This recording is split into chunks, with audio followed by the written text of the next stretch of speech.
কিন্তু এই খালের বেশ দুর্নাম আছে। আজ পর্যন্ত নাকি ওই খালে কেউ রাতে মাছ ধরতে যেয়ে ফিরে আসেনি।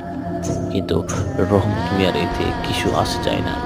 এসব তার কাছে শুধুই গল্প। তবু তার বউ যখন শুনল রহমত মিয়া ওই খালে মাছ ধরতে যাবে বলে ঠিক করেছে, সে বাধা সাধল।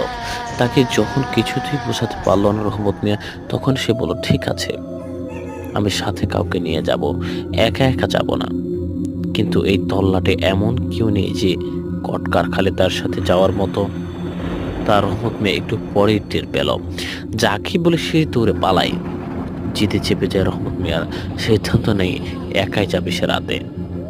বউকে কিছু না জানিয়ে জানালার বৈঠা নিয়ে রাত আনুমানিক 10টার দিকে বের হয় ঘর থেকে। যতক্ষণে সারা গ্রাম ঘুমে বিভোর, চারিদিকে কি নিদারুণ নিস্তব্ধতা। তার